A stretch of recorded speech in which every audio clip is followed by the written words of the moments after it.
ರವಿರವರು ಮತ್ತೆ ಕೃಷ್ಣಣ್ಣರವರು, ನನ್ನ ಸಹೋದರಿ ಜಿಲ್ಲಾಧ್ಯಕ್ಷಿನಿ, ಮತ್ತೆ ತಮ್ಮೆಲ್ಲರನ್ನ ಕುರಿತು ತುಂಬಾ ಚೆನ್ನಾಗಿ ಮಾತಾಡುವಂತ ಪ್ರೇಮಕ್ಕನವರು, ಎಲ್ಲ ಕ್ಷೇತ್ರದ ಅಧ್ಯಕ್ಷರು, ನಗರ ಪಾಲಿಕಾ ಮಾಜಿ ಸದಸ್ಯರುಗಳು, ಮತ್ತೆ ಪೂಜ್ಯ ಮಹಾಪೌರರಾಗಿ ಕೆಲಸ ಮಾಡಿದಂತ ಎಲ್ಲ ಹಿರಿಯರು, ವೇದಿಕೆಯಲ್ಲಿ ಆಸೀನರಾಗಿರ್ತಕ್ಕಂಥ ಎಲ್ಲ ನನ್ನ ಸಹೋದರಿಯರು, ಮತ್ತೆ ಇಲ್ಲಿ ಆಗಮಿಸಿರ್ತಕ್ಕಂಥ ಎಲ್ಲ ಪ್ರಮುಖ ಮುಖಂಡರುಗಳು ಎಲ್ಲವನ್ನ ವಿಚಾರಗಳನ್ನ ಹೇಳಿದ್ದಾರೆ. ನಿಮ್ಮಲ್ಲಿ ಕೈ ಮುಗಿದು ಪ್ರಾರ್ಥನೆ ಮಾಡೋದು ಇಷ್ಟ. ಇಲ್ಲಿವರೆಗೆ ಜಿಲ್ಲಾ ಪಂಚಾಯಿತಿ, ನಗರ ಪಾಲಿಕೆ, ನಗರಸಭೆ ಈ ರೀತಿಯ ಚುನಾವಣೆಗಳನ್ನ ಮುಂದೆ ಹಾಕೋ ಬಂದರು. ಆದ್ರೆ ಈಗ 3 ಕ್ಷೇತ್ರದಲ್ಲಿ ಏನು ಬೈ ಎಲೆಕ್ಷನ್ ನಲ್ಲಿ ಗೆದ್ದಿದ್ದಾರೆ, ಈಗ ಸ್ವಲ್ಪ ಅವ್ರಿಗೆ ಹುರುಪು ಬಂದಿದೆ. ಆ 3 ಕ್ಷೇತ್ರದಲ್ಲಿ ಹೇಗೆ ಗೆದ್ರು ಅಂತ ಹೇಳಿ ಈಗಾಗಲೇ ನಮ್ಮ ಅನೇಕ ಮುಖಂಡರುಗಳು ಮಾತನಾಡಿದ್ದಾರೆ. ನಾವುಗಳು ಒಂದ್ಸಾರಿ ಕೂತು ಯೋಚನೆ ಮಾಡಿ, ಇವತ್ತಿನ ದಿವಸ ಬಹಳ ಪ್ರಮುಖ ಪದಾಧಿಕಾರಿಗಳು ಮತ್ತೆ ಹಿರಿಯರು ಇಲ್ಲಿ ಆಗಮಿಸಿದರು. ಈ ಬರುವಂತ ಚುನಾವಣೆಗಳಲ್ಲಿ ಜನರಿಗೆ ಮಂದಟ್ಟು ಮಾಡಿಕೊಡುವಂತ ಕೆಲಸವನ್ನ ನಿಮ್ಮಿಂದ ಆಗಬೇಕು. ನೀವು ಒಂದ್ಸಾರಿ ಕೂತು ಯೋಚನೆ ಮಾಡಿದ್ರೆ, ಈಗ ಫ್ರೀ ಕರೆಂಟ್ ಕೊಡ್ತಾ ಇದ್ದಾರೆ. ಆ 200 ಯೂನಿಟ್ ಫ್ರೀ ಕರೆಂಟ್ ಕೊಡುವಂತ ಸಂದರ್ಭದಲ್ಲಿ ನೀವು ಯಾರು ಕರೆಂಟ್ನ ಪವರ್ಗೆ ದುಡ್ಡು ಕಟ್ತಾ ಇದ್ರಿ, ಇವ್ರು ಕೊಡಕ್ ಮುಂಚೆ ಎಷ್ಟು ಹಣ ಇತ್ತು, ಇವತ್ತಿನ ದಿವಸ ಎಷ್ಟು ಹಣ ಕಟ್ತಾ ಇದ್ದೀರಿ ಅನ್ನೋಂಥದ್ನ, ಅವತ್ತು ನೀವು 1,000 ರೂಪಾಯಿ ಕಟ್ತಾ ಇದ್ರೆ, ಈ ಫ್ರೀ ಕರೆಂಟ್ ಕೊಡಕ್ ಶುರು ಆದ್ಮೇಲೆ 2,000 ರೂಪಾಯಿನ ಕಟ್ತಾ ಇದ್ರಿ. ನೀವೇ ಒಂದ್ಸಾರಿ ಯೋಚನೆ ಮಾಡಿ. ಮೊನ್ನೆ ಒಂದು ಪ್ಲಾನ್ ಅಪ್ರೂವಲ್ಗೆ ಅಂತೇಳಿ ಒಂದು ಬಿಲ್ಡಿಂಗ್ಗೆ ಪ್ಲಾನ್ ಅಪ್ರೂವಲ್ ಅಂತ ಕೇಳಿದ್ವಿ. ಮೈಸೂರಿನಲ್ಲಿ ಒಂದು ವಿದ್ಯಾಸಂಸ್ಥೆಗೆ 1 ಕೋಟಿ ರೂಪಾಯಿನ ಬಿಲ್ಡಿಂಗ್ ಪ್ಲಾನ್ಗೆ ಫೀಸ್ನ ಕಾರ್ಪೊರೇಷನ್ ಅಂತ ಹಾಕಿದ್ದಾರೆ. ದಯಮಾಡಿ ಜನರಿಗೆ ಮಂದಟ್ ಮಾಡಿಕೊಡುವಂಥದ್ದು ಮಾಡಿ. ಆ ಸ್ಟಾಂಪ್ ಪೇಪರ್ 1,000 ರೂಪಾಯಿ, 100 ರೂಪಾಯಿ ಇತ್ತು ಪಾರ್ಟಿಷನ್ಗೆ, 1,000 ರೂಪಾಯಿ ಆಗೈತೆ. ರೈತರ ವಿದ್ಯುತ್ ಟಿಸಿ ಕುಮಾರಣ್ಣವರು ಇದ್ದಂತ ಸಂದರ್ಭದಲ್ಲಿ ಫ್ರೀ ಕೊಡ್ತಿದ್ರು, 2.5 ಲಕ್ಷ ರೂಪಾಯಿ ಕಟ್ಟಬೇಕು. ಪ್ರತಿಯೊಂದು ರೇಟು ಕೂಡ ಈ 2,000 ರೂಪಾಯಿಗೋಸ್ಕರ, ಫ್ರೀ ಬಸ್ಗೋಸ್ಕರ ಯಾರು ಸಾರ್ವಜನಿಕರಿದ್ದೀವಿ ಅವ್ರನ್ನ ಸುಲಿಗೆ ಮಾಡುವಂತ ಕೆಲಸವನ್ನ ಈ ರಾಜ್ಯ ಸರ್ಕಾರ ಮಾಡ್ತಾರೆ. ಮೊನ್ನೆ ರಾಮಲಿಂಗಾರೆಡ್ಡಿ ಅವರು ಹೇಳೋದು, ಹಿಂದೆ ಬಿಜೆಪಿಯವರು ಮಾಡಿದ್ದಂತ ಸಾಲಕ್ಕೋಸ್ಕರ ಈಗ ನಾವು 15% ಹೆಚ್ಚು ಮಾಡ್ತಾ ಇದ್ದೀವಿ ಅಂತ. ಅಲ್ಲಿ ನೀವು ಸಾಲ ಮಾಡ್ತಾ ಇದ್ದೀರಲ್ಲ ಈಗ 60,000 ಕೋಟಿನ, ಅದಕ್ಕೆ ಮುಂದೆ ಬರುವಂತ ಸರ್ಕಾರ ಎಷ್ಟು ಹೆಚ್ಚು ಮಾಡಬೇಕು ಅನ್ನುವಂಥದ್ದನ್ನ ಅವರೇ ಉತ್ತರ ಹೇಳಬೇಕು, ನಮ್ಗಿನ. ನಿಮ್ಮೆಲ್ಲರಲ್ಲಿ ಕೈ ಮುಗಿದು ಪ್ರಾರ್ಥನೆ ಮಾಡೋದು. ಇವತ್ತು ಡಿಸಿಸಿ ಬ್ಯಾಂಕ್ ನಮ್ಮ ಹರೀಶ್ ಅಧ್ಯಕ್ಷ ಆಗಿದ್ರು.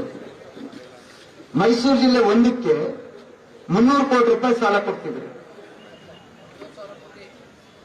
ಈಗ 169 ಕೋಟಿನ ಕಮ್ಮಿ ಮಾಡೋರು, ಕೊಡಕ್ಕಾಯ್ತಾ ಇಲ್ಲ. ಇವತ್ತು 50% ಕಮ್ಮಿ ಆಯ್ತು. ರೈತರಿಗೆ ನೀವು ರೆಗ್ಯುಲರ್ ಕೊಟ್ಟಿದ್ದ ಸಾಲನೇ ಕೊಡಕ್ಕಾಯ್ತಾ ಇಲ್ವಲ್ಲ, ಪ್ರತಿ ವರ್ಷ ಹೆಚ್ಚು ಮಾಡ್ಕೊಂಡು ಹೋಗ್ಬೇಕು, ಇರುವಂತದ್ನ ಕಮ್ಮಿ ಮಾಡ್ಕೊಂಡು ಹೋಗ್ತಾ ಇದ್ದಾರೆ. ಹಿಂದೆ ನಾವು ಪುಸ್ತಕ ಓದ್ತಿದ್ದ ಕಾಲೇಜ್ ಟೈಮಲ್ಲಿ ಎಮರ್ಜೆನ್ಸಿ ಸರ್ಕಾರ ಅಂತ, ಇವತ್ತು ನೆನಪಾಗ್ತಾ ಇದೆ. ಯಾರಾದ್ರೂ ಇವ್ರು ಸರ್ಕಾರದ ಬಗ್ಗೆ ಮಾತಾಡಿದ್ರೆ ಒಂದು ಕೇಸು. ಒಬ್ಬ ಲೀಡರ್ನ ಅರೆಸ್ಟ್ ಮಾಡಿ ಒಳಗೆ ಕರ್ಕೊಂಡು ಹೋದಾಗ ಶಾಸಕರು, ಅವ್ರ ಪಕ್ಷದ ಶಾಸಕರು ಮತ್ತೆ ಲೀಡರ್ಗಳು ಹೋಗಿ ಅವ್ರ ಪರವಾಗಿ ಕೂತ್ ಮಾತಾಡಿದ್ರೆ, ಒಬ್ಬ ಇನ್ಸ್ಪೆಕ್ಟರ್ನ ಸಸ್ಪೆಂಡ್ ಮಾಡುವಂತ, ಒಬ್ಬ ಸರ್ಕಲ್ ಇನ್ಸ್ಪೆಕ್ಟರ್ನ ಸಸ್ಪೆಂಡ್ ಮಾಡುವಂತ ನೀಚ ಕೆಲಸಕ್ಕೆ ಇಳಿತಾ ಇದ್ದೀರಲ್ಲ, ನೀವೇನ್ ಮಾಡ್ಬೇಕು ಅಂತಿದ್ದೀರಾ? ಇನ್ನೆಲ್ಲ ಒಂದ್ ಕಡೆ ಜಾರ್ಜ್ ಅವ್ರು ಮಾತಾಡ್ತಾ ಇರ್ತಾರೆ, ಯಾವ್ದೋ ಒಂದ್ ಸಭೆನಲ್ಲಿ ಕರೆದು ಕಾರ್ಯಕ್ರಮದ ಬಗ್ಗೆ ಮಾತಾಡಿ ಅಂತ ಹೇಳಿದ್ರೆ, ನೀವು ನಿಮ್ ಪಕ್ಷ ಹೋಗ್ತಾ ಕೂತ್ಕೊಂಡ್ರೆ ಯಾರೋ ಒಬ್ರು ಬುದ್ಧಿವಂತ ಪ್ರಶ್ನೆ ಮಾಡಿದ್ರು, ಅದಕ್ಕೋಸ್ಕರ ಒಬ್ಬ ಸರ್ಕಲ್ ಇನ್ಸ್ಪೆಕ್ಟರ್ನ ಸಸ್ಪೆಂಡ್ ಮಾಡಿದ್ರೆ ನಿಮ್ಮ ಹತ್ರ ಹೆಂಗ್ ಕೆಲಸ ಮಾಡ್ಬೇಕು? ಇದನ್ನ ಜನರಿಗೆ ನಾವೆಲ್ಲರೂ ಮಂದಟ್ ಮಾಡಬೇಕು. ನಮ್ಮ ಪರಿಸ್ಥಿತಿ ಇವತ್ತು ರಾಜ್ಯ ಸರ್ಕಾರ ನೀವು ನೋಡ್ತಾ ಇದ್ದೀರಿ, ಬರೀ ಕೇಸ್ ಹಾಕ್ಸದೆ. ಕೇಸ್ ಹಾಕದ್ ಬಿಟ್ರೆ ಲೀಡರ್ಗಳನ್ನ ಹೆದರಿಸುವಂತ ಮಟ್ಟಕ್ಕೆ ಬಂದಿದ್ದಾರೆ ಅಂದ್ರೆ ದಯವಿಟ್ಟು ಅರ್ಥ ಮಾಡ್ಕೊಳ್ಳಿ. ಈಗ 4-5 ದಿವಸದಿಂದ ಪತ್ರಿಕೆಯಲ್ಲಿ ಅಸಹ್ಯ ಆಯ್ತದೆ. ಈ ನರ್ಮ್ ಯೋಜನೆಯಲ್ಲಿ ಕುಮಾರಣ್ಣವರು ಮುಖ್ಯಮಂತ್ರಿ ಆಗಿದ್ರು 2006. 2,000 ಕೋಟಿ ಕೊಟ್ಟಿದ್ದ, 2,000 ಕೋಟಿ ಮೈಸೂರಿಗೆ. ಇವತ್ತು ಮೈಸೂರಿನ ಸ್ಲಮ್ ಇದಾವಲ್ಲ, ಅವೆಲ್ಲವೂ ನವೀಕರಣ ಆಗಿ ಹೊಸ ಮನೆಗಳಾಗಿದ್ದಾವೆ ಅಂತ ಹೇಳಿದ್ರೆ ಅದು ಕುಮಾರಣ್ಣವ್ರು ಕೊಟ್ಟಂತ ಕೊಡುಗೆ 2,000 ಕೋಟಿ. ಅವರೇನು ಮೈಸೂರು ಮುಖ್ಯಮಂತ್ರಿನ? ಮೈಸೂರಿನಿಂದ ಗೆದ್ದೋಗಿದ್ರ? ನೀವು 2 ಬಾರಿ ಮುಖ್ಯಮಂತ್ರಿ ಆದ್ರಲ್ಲ ಸ್ವಾಮಿ. ಕುಮಾರಣ್ಣವ್ರು ಇದ್ದಿದ್ದು 20 ತಿಂಗಳು ಇನ್ನೊಂದು ಪಕ್ಷದ ಜೊತೆ. ಇವತ್ತು KRS ರಸ್ತೆ, ಪ್ರಿನ್ಸ್ ರಸ್ತೆ, ಅದರದೇ ಆದಂತ ಕೊಡುಗೆ ಇತ್ತು. ಅದಕ್ಕೆ 2 ಹೆಣ್ಮಕ್ಳು ಮಹಾರಾಜರ ವಂಶದವರು ಸತ್ತೋಗಿದ್ದಾರೆ. ಆ ನೆನಪಿಗೋಸ್ಕರ ಅವರು ಆ ಒಂದು ಕ್ಷಯರೋಗದ ಹಾಸ್ಪಿಟಲ್ನ 100 ಎಕರೆನ ಕೊಟ್ಟು ಆ ರಸ್ತೆನಲ್ಲಿ ಆಕಾಶವಾಣಿ ಮತ್ತೆ ಈ ಕಡೆ ಹಾಸ್ಪಿಟ್ಲು ಮತ್ತೆ ಎಲ್ಲವೂ ಮಹಾರಾಜರು ಮಹಾರಾಣಿಯರು ಕೊಟ್ಟಿರ್ತಕ್ಕಂಥ ಕೊಡುಗೆ. ಅದಕ್ಕೆ ನಿಮ್ಮ ಹೆಸರು ನೀಡಬೇಕು ಅಂತೇಳಿ ಕೆಲವರು ಮಾತಾಡ್ತಾರಲ್ಲ, ನೀವು ಅವ್ರು ಹೇಳಕ್ಕಾಗಲ್ವಾ? ನೀವು ಇದೆ ಸಮಾಜವಾದಿ ಚರ್ಚೆ ಇಷ್ಟ ನಡೀತಾ ಇದೆಯಲ್ಲ. ಯಾವ ರಾಜಕಾರಣಿನೂ ಕೂಡ ಮೈಸೂರಿನಲ್ಲಿ ಮಹಾರಾಜರು ಕೊಟ್ಟಿರ್ತಕ್ಕಂಥ ಕುಟುಂಬ ಕೊಟ್ಟಿರ್ತಕ್ಕಂಥ ಕೊಡುಗೆನ ಯಾರು ಸಹ ಮೈಸೂರಿನ ನಾಯಕರುಗಳು ಕೊಟ್ಟಿಲ್ಲ. ಅಷ್ಟನ್ನ ಕೊಟ್ಟಿದ್ದಾರೆ. ಅದನ್ನ ಚರ್ಚೆ ಮಾಡ್ತಿರಲ್ಲ, ಅಸಹ್ಯ ಆಗಲ್ವಾ ನಿಮ್ಗೆ? ಹೇಳಿ ಅವ್ರಿಗೆ. ನೋಡೋಣ. ಈಗ ಶ್ರೀನಿವಾಸ್ ಪ್ರಸಾದ್ ಅವರು ಅವರದೇ ಆದಂತ ಕೊಡುಗೆ ಕೊಟ್ಟಿದ್ದಾರೆ. ಇವತ್ತು ಅವ್ರು ಇಲ್ಲ. ಅವ್ರು ನೆನಪಿಸ್ಬೇಕು. ಪಕ್ಷಾತೀತವಾಗಿ ಜಾತ್ಯತೀತವಾಗಿ ಯಾವ್ದಾದ್ರು ಒಂದ್ ಕಡೆ ಖಂಡಿತ ಮಾಡಬೇಕು. ಇನ್ನು 20-25 ವರ್ಷಕ್ಕೆ ಯೋಚನೆ ಮಾಡುವಂತ ವಿಚಾರನ ಇವತ್ತೇ ಯಾಕೆ ಯೋಚನೆ ಮಾಡ್ತೀರಿ? ಹೆಸರು ಜನ ತೀರ್ಮಾನ ಮಾಡಬೇಕು, ಸಾರ್ವಜನಿಕರು ತೀರ್ಮಾನ ಮಾಡಬೇಕು. ಯಾರೋ ನಿಮ್ ಕೆಲವು ಬಟ್ಟಂಗಿಗಳು ಮಹಾರಾಜರು ಕೊಟ್ಟಿರ್ತಕ್ಕಂಥ ಕೊಡುಗೆನ ಮಾಡ್ತು ಇವತ್ತು ಹೆಸರನ್ನ ಇಡಕ್ಕೆ ಇಷ್ಟೊಂದು ಸಾರ್ವಜನಿಕ ಕೆಲಸಗಳು ಇರುವಂತ ಸಂದರ್ಭದಲ್ಲಿ ಚರ್ಚೆ ಮಾಡ್ತಾ ಇದ್ರಲ್ಲ, ನೀವಂತ ಹೇಳಕ್ಕಾಗಲ್ಲ. ನನ್ಗಿಷ್ಟ ಇಲ್ಲ, ಈ ಕೆಲಸ ಮಾಡ್ಬೇಡಿ, ಬಿಡಿ, ಬೇರೆ ಕಡೆ ಯಾವ ಕಡೆಗಾರು ಇಟ್ಕೊಳ್ಳಿ, ಬೇಡ ಅಂತ ಹೇಳಲ್ಲ. ನಿಮ್ಗೆ ಅಷ್ಟು ಆಸೆ ಇದ್ರೆ ಯಾರು ಎಲ್ಲೂ ಹೆಸರಿಟ್ಟಿಲ್ಲ ಅಂತ ಕಡೆಗೆಲ್ಲ ಇಟ್ಕೊಳ್ಳಿ. ಇವತ್ತಿನ ಸರ್ಕಾರ ಯಾವ ರೀತಿ ನಡ್ಕೊಂಡು ಹೋಗ್ತಾ ಇದೆ ಅಂದ್ರೆ, ಇತಿಹಾಸದಲ್ಲಿ ನಾನು ಕೂಡ 37-38 ವರ್ಷದಿಂದ ಹೋರಾಟ ಮಾಡ್ಕೊಂಡು ಬಂದಿದ್ದೀನಿ. ಸರ್ಕಾರಿ ಹಣದಲ್ಲಿ ಚುನಾವಣೆ ಮಾಡಿದಂತ ಒಂದು ದರಿದ್ರ ಸರ್ಕಾರ ಅಂತಿದ್ರೆ ಅದು ಪರಿಶಿಷ್ಟ ಜಾತಿ ಪರಿಶಿಷ್ಟ ಪಂಗಡದ ಮೇಲೆ ಅವರ ಹೆಸರನ್ನ ಹೇಳ್ಕೊಂಡು, ಹಿಂದುಳಿದ ವರ್ಗಗಳ ಮೇಲೆ ಹೆಸರನ್ನ ಹೇಳ್ಕೊಂಡು ಅಧಿಕಾರಕ್ಕೆ ಬಂದಂತ ಇಂಥ ಒಂದು ನೀಚ ಸರ್ಕಾರ ಇವತ್ತೊಂದು ದಿವಸ 200 ಕೋಟಿ ಅಲ್ಲ 90 ಕೋಟಿ ಅಂತ ಮಾನ್ಯ ಮುಖ್ಯಮಂತ್ರಿಗಳು ಹೇಳ್ತಾರೆ. ಮತ್ತೀಗ ಗೋವಿ ಸಮಾಜದ್ದು ಇನ್ನು ಯಾವ್ಯಾವ್ದಿದೆಯೋ ತನಿಖೆ ಮಾಡಿದ್ರೆ ಅಲ್ಲಿ ಯಾವ ತನಿಖೆ ತಗೊಂಡೋಗಿ SSIT ನಾನು ಅದನ್ನೇ ಹೇಳಿದೆ. ಶಿವಕುಮಾರ್ ಸಿದ್ದರಾಮಯ್ಯ SSIT ಅದೊಂದು ಇನ್ವೆಸ್ಟಿಗೇಷನ್ ಟೀಮ್. ಅವ್ರು ಏನ್ ರಿಪೋರ್ಟ್ ಹೇಳ್ತಾರೆ ಅಷ್ಟೇ. ಅವ್ರಿಗೆ ಬೇಕಾದ್ರೆ ಕ್ಲೀನ್ ಚಿಟ್ ಕೊಡ್ತಾರೆ, ಬೇಡ ಅಂದ್ರೆ ಒಳಗೆ ಹಾಕ್ತಾರೆ. ಇಂಥ ಒಂದು ಕೆಟ್ಟ ಪರಿಸ್ಥಿತಿನಲ್ಲಿ ನಾವೆಲ್ಲರೂ ಇದ್ದೀವಿ. ದಯವಿಟ್ಟು ಅರ್ಥ ಮಾಡ್ಕೊಳ್ಳಿ. ಕೆಲವರಿಗೆ ಸ್ವಲ್ಪ ಸಣ್ಣ ಪುಟ್ಟ ಲೀಡರ್ಗಳಿಗೆ ಇರ್ಬೋದು. JDS ಅನ್ನೋದು ಒಂದು ಕುಟುಂಬದಲ್ಲಿ ಸಣ್ಣ ಪುಟ್ಟ ಘರ್ಷಣೆ ಮಾತುಕತೆ ಚರ್ಚೆಗಳು ಆಗ್ತವೆ, ಮುನ್ಸ್ಕೊಳ್ಳೋದು, ಬೇಜಾರು ಮಾಡ್ಕೊಳ್ಳೋದು.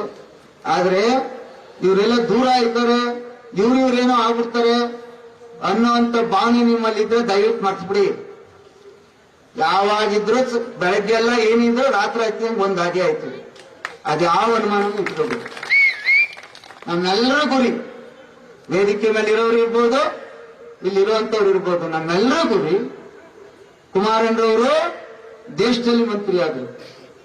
ಮುಂದಿನ ದಿನಗಳಲ್ಲಿ ಈ ರಾಜ್ಯದ ಜನ ಉಳಿಬೇಕು ಅಂದ್ರೆ, ರೈತರು ಉಳಿಬೇಕು ಅಂದ್ರೆ, ವಿದ್ಯಾರ್ಥಿ ಉಳಿಬೇಕು ಅಂದ್ರೆ, ಉದ್ಯೋಗ ಕಲ್ಪಿಸಬೇಕು ಅಂತ ಹೇಳಿದ್ರೆ ಇವತ್ತೇನು ಮುಂದಿನ ದಿನಗಳಲ್ಲಿ ನಾವು ಯೋಚನೆ ಮಾಡ್ತಾ ಇದ್ದೀವಿ, ಮತ್ತೊಮ್ಮೆ ಭಾರತೀಯ ಜನತಾ ಪಾರ್ಟಿ ಮತ್ತೆ ಜೆಡಿಎಸ್ ಇವರಿಬ್ಬರ ಒಂದು ನೇತೃತ್ವದಲ್ಲಿ ಮತ್ತೆ ಕುಮಾರಣ್ಣನವರು ಈ ರಾಜ್ಯದ ಮುಖ್ಯಮಂತ್ರಿ ಆಗಬೇಕು. ಅದಕ್ಕೆ ನಮ್ಮೆಲ್ಲರ ಹೋರಾಟ. ಇವೆಲ್ಲ ನಾವೇನಿದ್ದೀವಿ ನಾವೇನಾಗ್ಬೇಕು ಅಂತಲ್ಲ, ನಮ್ಮನ್ನೆಲ್ಲ ಮಾಡಿದ್ದೀವಿ ಪುಣ್ಯಾತ್ಮ. ಮುಂದಿನ ದಿನಗಳಲ್ಲಿ ಕುಮಾರಣ್ಣನವರು ಕೇಂದ್ರದ ಮಂತ್ರಿ ಆಗಿದ್ದಾರೆ, ಕೇಂದ್ರದಲ್ಲಿ 8ನವರಿದ್ದಾರೆ. ಈಗ ಎಲ್ಲಾ ಕಮಿಟಿ ಪ್ರೈಮ್ ಮಿನಿಸ್ಟರ್ ಇರ್ತಕ್ಕಂಥ ಎಲ್ಲಾ ಕಮಿಟಿಯಲ್ಲಿ ಇದ್ದಾರೆ. ಅವರು ಏನಾಗ್ಬೇಕಾಗಿಲ್ಲ. ಆದ್ರೆ ರಾಜ್ಯದ ಜನ ಉಳಿಬೇಕು ಅಂದ್ರೆ ಮತ್ತೊಮ್ಮೆ ಕುಮಾರಣ್ಣನವರು ಮುಖ್ಯಮಂತ್ರಿ ಆಗಬೇಕು. ದಯವಿಟ್ಟು ಅರ್ಥ ಮಾಡ್ತಾರೆ. ನೀವೆಲ್ಲರೂ ಹೇಳ್ತೀರಿ, ನಾನು ಕೆಲವು ಕೇಳಿದೆ. ನಿಖಿಲ್ ಅವರು ಚನ್ನಪಟ್ಟಣದಲ್ಲಿ ಬಹಳ ಮೊದಲೇ ಹೇಳಿದ್ರು ಅವ್ರು ನಿಲ್ಲಲ್ಲ ಅಂತ ಹೇಳಿದ್ರು. ಎಲ್ಲರೂ ಒತ್ತಾಯ ಮಾಡಿದ್ರು ಕೂಡ ನಾನು ಚುನಾವಣೆ ನಿಲ್ಲಲ್ಲ, ನಾನು ಪಕ್ಷ ಸಂಘಟನೆ ಮಾಡ್ತೀನಿ. ಆದ್ರೆ ಇದ್ದಂತ ಪುಣ್ಯಾತ್ಮ 6 ತಿಂಗಳಲ್ಲಿ ತೀರ್ಮಾನ ಆಗಿತ್ತೇನೋ, ನಾವು ನಮ್ದು ಕೊನೆಯ ಕ್ಷಣದಲ್ಲಿ ಹೋದಂತ ಸಂದರ್ಭದಲ್ಲಿ ಇದ್ದಂತ 8 ಜನ ಆಕಾಂಕ್ಷಿಗಳು ಒಬ್ಬೊಬ್ರು ಒಂದೊಂದು ದಿಕ್ಕು. ಅವ್ರು ಹೇಳಿದ್ರು ನಾವೆಲ್ಲರೂ ಒಕ್ಕಲಿನಿಂದ ನಿಖಿಲ್ ಕುಮಾರಸ್ವಾಮಿ ಅವರಾದ್ರೆ ನಿಲ್ಲಿಸ್ತೀವಿ, ಇಲ್ಲ ಇದ್ರೆ ಆಗಲ್ಲ. ನೀವು ಕೊಟ್ರೆ ನೋಡಿ, ಕುಮಾರಣ್ಣ ಮಗನಿಗೋಸ್ಕರ ಕೊಟ್ರು. ಕೊಡದೆ ಹೋದ್ರೆ ಸೋಲ್ತಾರೆ ಅಂತ ನಿಲ್ಲಿಸ್ತೀರ ಕಣ. ಯಾವ ರೀತಿಯಪ್ಪ? ಕುಮಾರಣ್ಣ ಇಷ್ಟು ವರ್ಷ ರಾಜಕಾರಣ ಮಾಡೋದು ಗೊತ್ತಿಲ್ವ ಅವ್ರಿಗೆ ರಿಸಲ್ಟ್ ಏನು ಅಂತ? ಆದ್ರೆ ಹೋರಾಟ ಮಾಡಲೇಬೇಕು. ಕಷ್ಟದ ಸಂದರ್ಭಗಳಲ್ಲಿ ಅವತ್ತು ಮಧುಗಿರಿನಲ್ಲಿ ಅನಿತಾ ಮುಂಡ್ ಕರ್ಕೊಂಡು ಹೋಗಿ ಚುನಾವಣೆಯನ್ನ ಮಾಡಿದವ. ಅವ್ರಿಗೆ ಗೊತ್ತಿರ್ಲಿಲ್ಲ ಚುನಾವಣೆ ಅಂದ್ರೆ ಗೊತ್ತಿರ್ಲಿಲ್ಲ. ಅದೇ ರೀತಿ ಇವತ್ತು ನಿಖಿಲ್ ಕುಮಾರಸ್ವಾಮಿ ಅವ್ರನ್ನ ಅವ್ರಿಗೆ ಇಷ್ಟ ಇಲ್ಲದೆ ಇದ್ರು ಕೂಡ ಪಕ್ಷನ ಉಳಿಸ್ಬೇಕು ಅನ್ನೋ ಒಂದೇ ಒಂದು ಕಾರಣದಿಂದ ಅವತ್ತು ಅಭ್ಯರ್ಥಿಯನ್ನಾಗಿ ಮಾಡ್ದವ. ರಾತ್ರಿನೂ ಕೂಡ ಹೋಗ್ತಿರ್ಲಿಲ್ಲ. ಬಹಳಷ್ಟು ಜನ ಚರ್ಚೆ ಮಾಡ್ತಾರೆ. ಆದ್ರಿಂದ ಅದು ಹೋರಾಟ ಕೊಟ್ಟು ಈ ರಾಜ್ಯದಲ್ಲಿ ಒಬ್ಬ ನಾಯಕರಾಗಿ ನಮಗಿನ್ನ ಈ ವೇದಿಕೆ ಮೇಲೆ ಇರ್ತಕ್ಕಂಥ ಅನೇಕ ಹಿರಿಯ ಮುಖಂಡಗಳಿಗಿನ್ನ ಚೆನ್ನಾಗಿ ಮಾತನಾಡ್ತಾರೆ, ಅನುಭವ ಬಂದಿದೆ. ಈ ಒಂದು ಚುನಾವಣೆ ಅವ್ರಿಗೆ 20 ವರ್ಷದ ಅನುಭವನ ಕಲಿಸಿದೆ. ಅದರಿಂದ ದಯವಿಟ್ಟು ಅರ್ಥ ಮಾಡ್ತಾರೆ. ಜೆಡಿಎಸ್ ಪಕ್ಷ ಇಬ್ಬರೇ ಇದ್ರು, ಇಬ್ಬರೇ, ಒಂದು ಎಚ್ ಡಿ ಕೋಟೆ, ಇನ್ನೊಂದು ಮಂಡ್ಯ ಮಳವಳ್ಳಿ. ಅದಾದ್ಮೇಲೆ ಪಕ್ಷವೇ ಮುಳುಗೋಯ್ತು ಅಂದ್ಮೇಲೆ ಪ್ರೈಮ್ ಮಿನಿಸ್ಟರು, 2 ಬಾರಿ ಚೀಫ್ ಮಿನಿಸ್ಟರು, ಕೇಂದ್ರದ ಮಂತ್ರಿ, ಪಿಡಬ್ಲ್ಯೂ ಮಂತ್ರಿ ಎಲ್ಲವೂ ಆಗಿದ್ದೀವಿ. ಮುಂದೆ ಇವತ್ತು ದೇವೇಗೌಡರು ಸಾಹೇಬರು, ಕುಮಾರಣ್ಣನವರು, ನಮ್ಮೆಲ್ಲರ ಆಶಾ ಕಿರಣ ನಿಖಿಲ್ ಕುಮಾರಸ್ವಾಮಿ. ಎಷ್ಟು ಜನ ಇದ್ದಾರೆ ಪಾರ್ಟಿ ಕಟ್ಟಕ್ಕೆ? ಯೂತ್ಸ್ ಇವತ್ತು ನಿಖಿಲ್ ಕುಮಾರಸ್ವಾಮಿ ಅವ್ರನ್ನ ಅಷ್ಟು ಇಷ್ಟಪಡ್ತಾರೆ, ತಾಯಂದ್ರು ಅಷ್ಟು ಇಷ್ಟಪಡ್ತಾರೆ. ನಾವೆಲ್ಲರೂ ಸೇರಿ ಪಕ್ಷ ಕಟ್ಟೋಣ. ಅರ್ಥ ಮಾಡ್ಕೊಳ್ಳಿ. ನಾವೇನಾದ್ರೂ ಒಂದ್ಸಾರಿ ನೇರವಾಗಿ ಹೇಳಿದ್ರೆ ಅದಕ್ಕೆ ಬೇರೆ ಅರ್ಥ ಕಟ್ಟಿ ಮೆಂಬರ್ಶಿಪ್ ಮಾಡಿ. ಒಬ್ಬೊಬ್ಬ ಲೀಡರ್ ನೀವು ಮನ್ಸು ಮಾಡಿದ್ರೆ, ಒಬ್ಬೊಬ್ರು 100 ಜನ ಮಾಡಿದ್ರೆ 1 ಲಕ್ಷ ಮೆಂಬರ್ಶಿಪ್ ಮಾಡಬಹುದು ಮೈಸೂರು ಜಿಲ್ಲೆಯಲ್ಲಿ. ದೊಡ್ಡ ವಿಚಾರ ಅಲ್ಲ. ಇದ್ರ ಕಡೆ ಗಮನವನ್ನು ಹರಿಸೋಣ. ನಾವೆಲ್ಲರೂ ಕಾಯ್ತಾ ಇದ್ದೀವಿ.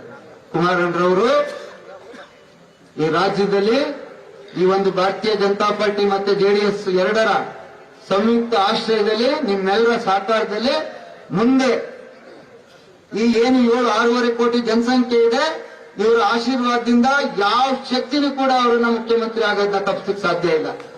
ನಾವೆಲ್ಲ ಹೋರಾಟ ಮಾಡಬೇಕಾಗಿರ್ತಕ್ಕಂಥದ್ದು ಪಕ್ಷವನ್ನ ಸಂಘಟನೆ ಮಾಡೋ ಕಡೆ ಹೆಚ್ಚಿನ ಕೆಲಸವನ್ನ ಮಾಡಬೇಕು ಅನ್ನುವಂತ ಮಾತನ್ನ ಹೇಳಿ, ವೇದಿಕೆ ಮೇಲೆ ಆಸೀನರಾಗಿರ್ತಕ್ಕಂಥ ಎಲ್ಲರಿಗೂ, ಇಲ್ಲಿ ಏನ್ ಬಂದಿದ್ದೀರಿ ನಿಮ್ಮೆಲ್ಲರಿಗೂ ನನ್ನ ನಮಸ್ಕಾರಗಳನ್ನ ತಿಳಿಸಿ ನಾನು ಮಾತು ಮುಗಿಸ್ತೇನೆ. ಜೈ ಹಿಂದ್, ಜೈ ಕರ್ನಾಟಕ.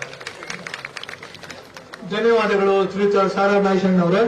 ಈಗ ಮೈಸೂರು ವಕೀಲರ ಸಂಘದವರು ಡೈಲಿ ಬಿಡುಗಡೆಗೆ ಬರಬೇಕು. ನಾವು